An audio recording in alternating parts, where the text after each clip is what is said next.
Both 311 and the snow map were an issue in the last big storm. And I thought we were going to fix, particularly the snow map, after the last big storm. So I was disturbed to get phone calls from the very same people who said we had problems with the snow map. It says it's plowed, it's not plowed. When's it going to get plowed? And so something's got to be done about making these things more accurate. And on the 311 issue, I'll just say this: this is an epic fail in some ways. And I say that because this tells you that if there was a real emergency, this was predictable.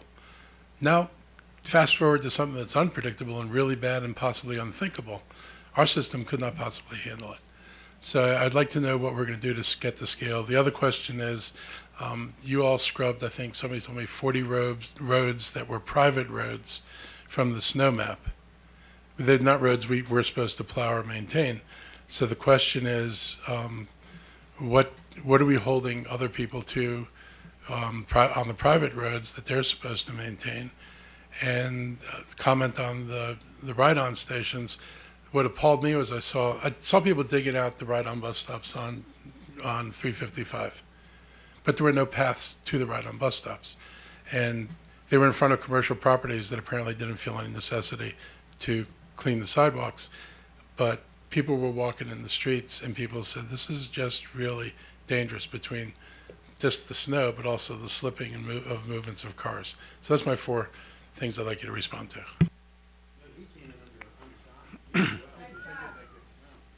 Well, let me just address a couple of the 311 things.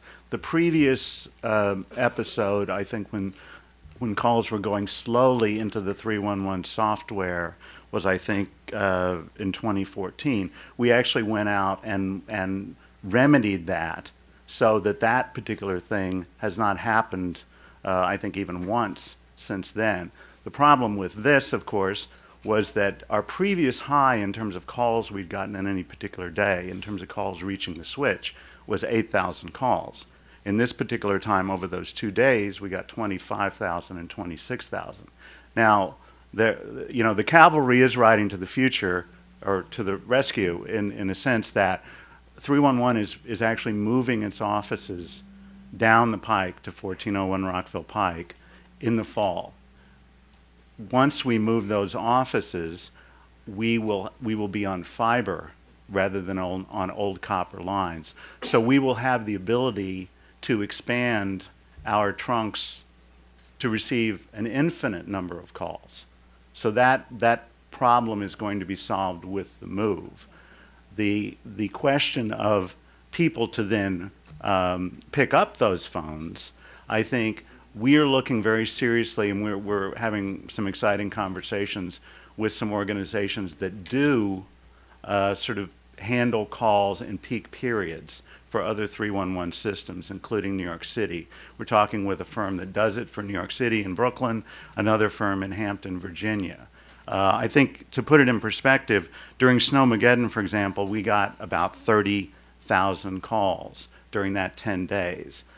During this particular storm, I think we got something like 90,000 calls within 7 days.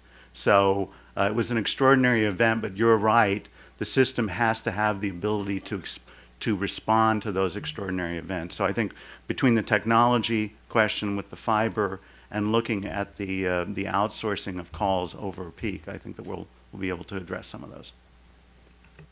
Okay, thank you. I have other answers. Oh, Just a All quick right. answer Fair on the enough. private roads, sir. No, it isn't. There were yeah. okay. There were few roads that was shown on the map as private, and because of they contacted us or email or call, we actually checked on our data and we realized that in those few cases it was wrong indication, and we quickly responded to those folks and we cleared the snow. However, we did not clear a snow from any private roads nor dedicated but unmaintained, because those are the 2 classifications that we do not service.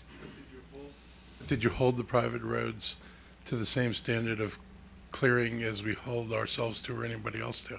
Well, if it's a private road, it's their business. We are not enforcing anything. So does that mean if you're in Bethesda or White Flint and it's something we designate as a private road, that they have no obligation to clean it in any fixed period of time? It's correct. Enjoy those calls. Well, that's a good education for everyone.